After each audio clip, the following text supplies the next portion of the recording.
సంగారెడ్డి జిల్లా కొండాపూర్ మండలం తొగరపల్లి, కొండాపూర్, గొల్లపల్లి, మాల్కాపూర్ ప్రాథమిక వ్యవసాయ సహకార సంఘాల చైర్మన్ల ఆధ్వర్యంలో వరిధాన్యం కొనుగోలు కేంద్రాలను ఏర్పాటు చేశారు. వరిధాన్యం కొనుగోలు కేంద్రాలను ప్రారంభించేందుకు ముఖ్య అతిథిగా విచ్చేసిన రాష్ట్ర చేనేత అభివృద్ధి సంస్థ చైర్మన్ ఇంత ప్రభాకర్ ను ఆయా ప్రాథమిక వ్యవసాయ సహకార సంఘాల చైర్మన్లు శాల్వాలతో సన్మానించి ఘనంగా సత్కరించారు. కార్యక్రమంలో జెడ్పీటీసీ మండల పరిధిలోని పలు గ్రామాల సర్పంచ్లు, ఎంపీటీసీలు, పీఎస్సీఎస్ చైర్మన్లు, డైరెక్టర్లు, టీఆర్ఎస్ పార్టీ సీనియర్ నాయకులు, రైతు బంధు మండల కోఆర్డినేషన్ సభ్యులు, రైతు బంధు గ్రామ అధ్యక్షులు, గ్రామ పార్టీ కమిటీల అధ్యక్షులు, టీఆర్ఎస్ పార్టీ నాయకులు, కార్యకర్తలు మరియు పెద్ద సంఖ్యలో రైతులు పాల్గొన్నారు.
మీడియా మిత్రులందరికీ నమస్కారం. ఈరోజు కొండాపూర్ మండలంలోని తొగరపల్లి, కొండాపూర్, గొల్లపల్లి, మల్కాపూర్ గ్రామంలో పిఎస్సిఎస్ సెంటర్లలో ధాన్యం కొనుగోలుకు సంబంధించినటువంటి కేంద్రాలను ప్రారంభించుకోవటం జరిగింది. మరి పోయినసారి కంటే ఈసారి మరి రెట్టింపు ధాన్యానికి సంబంధించి కూడా వచ్చే అవకాశాలు ఉన్నాయి.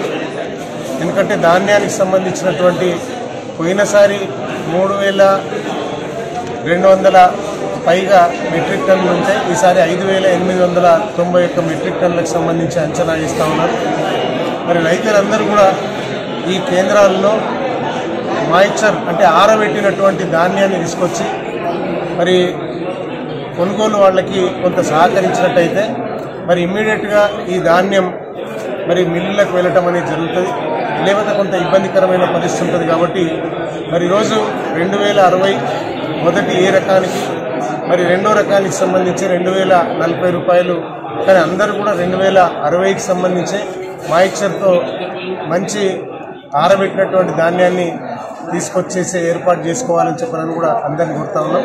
మరి ఈరోజు ఈ కార్యక్రమంలో భాగం పంచుకున్నటువంటి పిఎస్సిఎస్ చైర్మన్లు మా రాజు గారు, మారేపల్లి పిఎస్సిఎస్ సెంటర్ రాజు గారు, అదే రకంగా కొండాపూర్కి సంబంధించిన పిఎస్సిఎస్ చైర్మన్ మాణిక్రెడ్డి గారు, గొల్లపల్లికి సంబంధించినటువంటి పిఎస్సిఎస్ చైర్మన్ శ్రీకాంత్ రెడ్డి గారు, మరి మల్కాపూర్కి సంబంధించిన పవన్, మరి వారి డైరెక్టర్లందరికీ, మరి కార్యక్రమంలో భాగం పంచుకున్నటువంటి డిసిసిబి ఉపాధ్యక్షుడు మా సోదరుడు మాణిక్యం గారు, సిడిసి చైర్మన్ కాసాల బిచ్చిరెడ్డి గారు, జెడ్పీటీసీ సభ్యుడు మరి పద్మావతి పాండురంగం గారు, మరి పాల్గొన్నటువంటి జెడ్పీటీసీతో పాటు మరి ఎంపీటీసీ సభ్యులు, మరి ఈ గ్రామానికి సంబంధించినటువంటి సర్పంచమ్మ గారు, అదే రకంగా శ్రీధర్ రెడ్డి గారు, రైతు బంధుకు సంబంధించినటువంటి మండల కోఆర్డినేటర్ మరి పట్లొల్ల మల్లేశం గారు, ఎంపీటీసీ శ్రీనివాస్ గారు, మా ఎంపీటీసీ మండల ఫోరం అధ్యక్షుడు భాస్కర్ రెడ్డి గారు,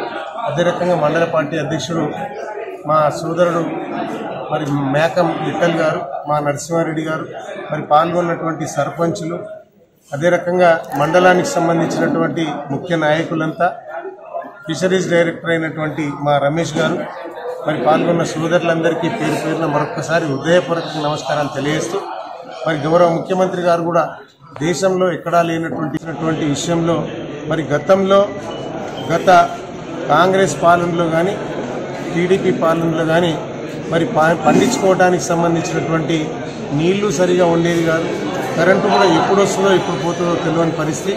ఈరోజు పంటలు పండించుకోవడానికి సంబంధించినటువంటి 24 గంటల నాణ్యమైన కరెంటుతో పాటు రైతుకు పెట్టుబడి ఇస్తున్నటువంటి సర్కారు మరి అది కేసీఆర్ గారితో సాధ్యమైంది. రైతు బీమా ప్రపంచంలో ఎక్కడా లేదు. మరి రైతులకి ఒక ఇబ్బంది లేనటువంటి పరిస్థితి కల్పిస్తున్నటువంటి రాష్ట్రం ఏకైక రాష్ట్రం తెలంగాణ రాష్ట్రం. ఒక రైతు బిడ్డ ముఖ్యమంత్రి అయితే ఏం చేయొచ్చును అనే దానికి మన ముఖ్యమంత్రి గారి ఒక ఆదర్శంగా ఈ దేశానికి నిలుస్తారు. మరి ఈరోజు రైతులు కూడా సుఖశాంతులతో సుభిక్షంగా ఉండాలనే ఉద్దేశంతో గౌరవ ముఖ్యమంత్రి గారు అన్ని రకాలుగా ఆదుకుంటూ ఎక్కడా ఎటువంటి ఇబ్బంది ఉండకూడదన్న ఆలోచనతో మరి తీసుకున్నటువంటి నిర్ణయాలు కూడా దేశానికి ఒక ఆదర్శం అని చెప్పక తప్పదు. రైతులు ఈ కేంద్రాలకు సంబంధించినటువంటి ధాన్యాన్ని తీసుకొచ్చే విషయంలో మరొకసారి బాగా ఆరబెట్టినటువంటి ధాన్యాన్ని తీసుకురావాలని చెప్పని ఈ సందర్భంగా మీ వాళ్ళందరినీ కూడా కోరుకుంటూ జై తెలంగాణ.